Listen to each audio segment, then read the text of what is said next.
Dropping players into a fantasy that is outlandishly imaginative, yet deeply tactile at the same time, is definitely a difficult task. Creating a world that is really unbelievable, yet believably real at the same time seems almost impossible, like an oxymoron beyond the scope of practicality for any game developer. But Capcom has stricken that perfect balance between real and unreal that makes Monster Hunter Tri a truly unique experience. In Monster Hunter Tri, you take control of a hunter who has been hired by a village to eradicate a mysterious monster who's been causing earthquakes throughout their homeland. Truly, this is where the game's storyline begins and ends. However, storyline is not the true focus of the Monster Hunter series. It's all about hunting big monsters so you can hunt bigger monsters. This formula is simple and it works beautifully here.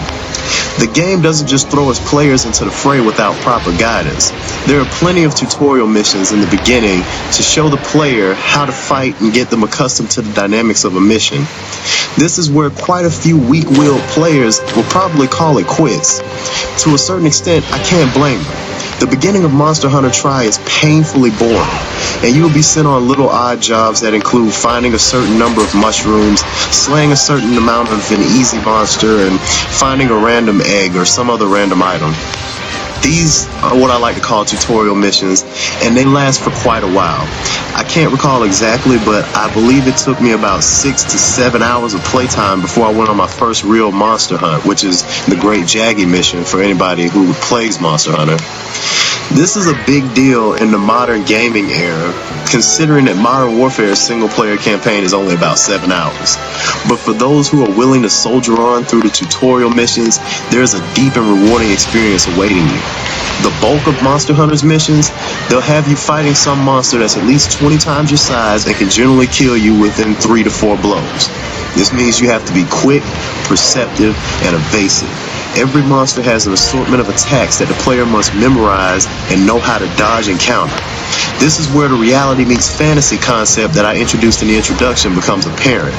Although these monsters are purely fiction, the way the player is required to observe their behavior and learn their every move is characteristic of realistic hunting. Since there is so much detail into these battles, it's rare that you will defeat the monsters in one attempt. Many monster hunts will take 2 attempts or oftentimes many more.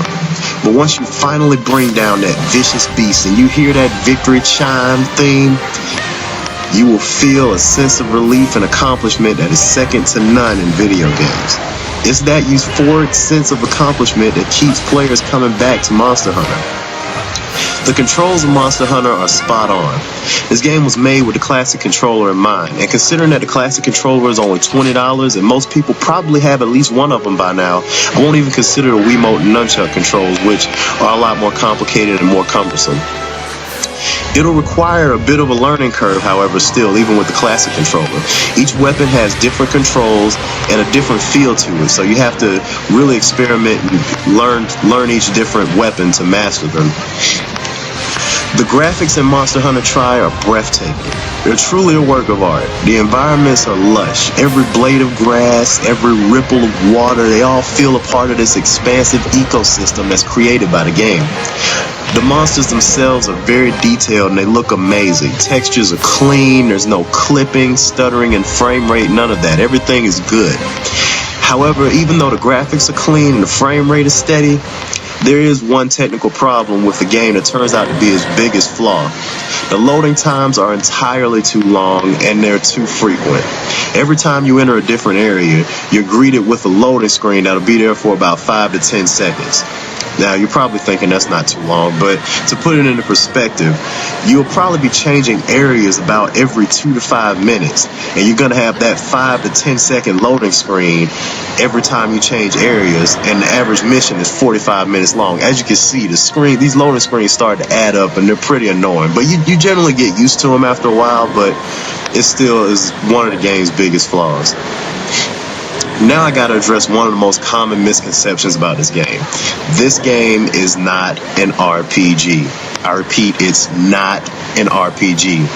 However, I can see where the mistake may come from. In Monster Hunter 3, you don't exactly level up your character or gain any kind of EXP from battles. You only gain money and items. These items can be used to upgrade your weapons and your armor, which I guess some people mistake for leveling up. But the true cause for the mistake is that it really feels like you're leveling up in the game. You get better as the game goes on, so indirectly you're leveling up even though your character isn't, because you're becoming stronger and more competent at the game. One of the biggest selling points for Monster Hunter is its multiplayer. Basically, it's the same gameplay I've described above, except now it's with 3 other hunters. People were nervous at first because Monster Hunter was coming to the Wii and they thought the online multiplayer was going to be ruined by friend codes and other unnecessary limitations. However, I'm happy to say that the experience is not hampered in any way. There's rarely any lag and you can communicate with anyone using your USB keyboard or Wii Speak microphone. I don't have Wii Speak, so I've yet to try out that feature, but the keyboard works just fine with the game. Capcom promises to update the game with new quests periodically to keep the game fresh. Truthfully, I haven't made it far enough along in the online quest to see if they're following through on that promise yet or not, but everything runs smoothly online so far, and sometimes it's just fun hanging out in the city and exchanging a few war stories with your folks online. So, to conclude, for those who are willing to put in the time and the effort to get to the meat of Monster Hunter Tri, there's a lot of meat waiting for you. I've been playing the game for close to 55 hours now, and I'm almost done with the single player and not even halfway through the online quest. This is the kind of game that you can look back and say, I'm proud I spent $50 on that game. And if you manage to get a copy for any less than that, you got a great deal. Out of all the Wii titles I've played, I've never encountered a game with more depth to it than Monster Hunter Tri. I'm giving this game a 5 out of 5.